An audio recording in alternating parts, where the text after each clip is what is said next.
তো guys, আজকে গেছিলাম দুর্গাপুর একটা বিয়ে বাড়িতে কাজ করতে। ওখানে দুর্গাপুর টাইমস, তারপর নরেন চক্রবর্তী এদের সাথে দেখা হয়। তো গাইস হয়েছে কি, আমরা আসি দুর্গাপুরের একটা হোটেল এনএক্সে। এখানকে এসে প্রথমে আমাদেরকে একটা জায়গা দেখিয়ে দিল, এখানের মধ্যে আমাদেরকে আমাদের কাজটা করতে হবে। আর আমরা কি কাজে এসেছি একটু পর দেখতে পাবে। এসে আমাদেরকে এক লাইনে এই বুফে টেবিল গালাকে লাগাতে হবে। তো guys, আমরা কি কাজে এসেছি চলো তোমাদেরকে বলে দিই। আমরা এসেছি এই জয়েন্ট স্ক্রিনটা চালাতে। তো গাইস এই জয়েন্ট স্ক্রিনটা আমারই একটা মামার বেটে। সবার সঙ্গে গল্প করতে করতে কখন যে স্ক্রিনটা সেট হয়ে যায় আমরা কিছু বুঝতেও পারি না। পুরোটা সেট হয়ে যাওয়ার পর আমরা এই কেবলটা লাগাতে শুরু করি। আর এটা লাগানো হয়ে গেলে আমাদের এইখানকার কাজ শেষ। এবার বাড়ি স্ট্যান্ড টিভি গুলো এন্ট্রেন্সের মধ্যে লাগানো। এগুলো জায়গায় জায়গায় নামাতে নামাতে প্রায় সন্ধ্যা হয়ে যায়। 10টা টিভি লাগানোর কথা, তার মধ্যে ছিল আমাদের কাছে 9টা। একটা কম থাকার জন্য মামা বলে যে ওইটা একটা দোকান থেকে আনতে। তাই আমি আর আমার একটা বন্ধু মিলে চলে গেলাম B1 মোড়ে ওই আরেকটা টিভি আনতে। এখানে এসে কিন্তু আমরা দোকানটা খুঁজে পাই না। অনেকক্ষণ খোঁজাখুঁজি করার পর কোন রকম দোকানটা পাওয়া গেল। তাই বেশি দেরি না করে আমরা তাড়াতাড়ি দোকান থেকে টিভিটা বের করে নিলাম। তারপর একটা টোটাকে ভাড়া করে আমরা বেরিয়ে পড়লাম টিভিটাকে নিয়ে।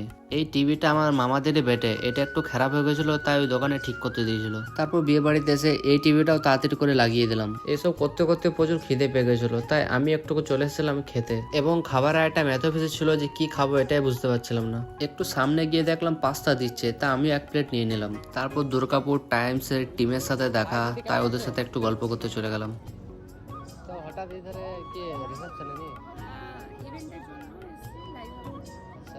ওদের সাথে একটু কথা বলার পর আমি চলে এসেছিলাম এই জায়গায়। কিছুক্ষণ বসার পর দেখছি হারমিন্দার দাদা এসছে। তার সাথে দেখা করতে করতে বিয়ের বরযাত্রী চলে এসেছে। তারপর ফাইনালে দেখা হয় জামাইয়ের সাথে। বিয়ে আসার কিছুক্ষণ পর আমাদের MLA নরেন চক্রবর্তী এসেছে তাদের রিসেপশনে। রাত যখন 12:30 তখন আমার শরীরটাকে একটু খারাপ করছিল, তাই মামা বললো তুই চলে যা, আমরা দেখে নেবো। তাই পুরো শেষ অব্দি না থেকে আমি আগেই চলে এসেছিলাম।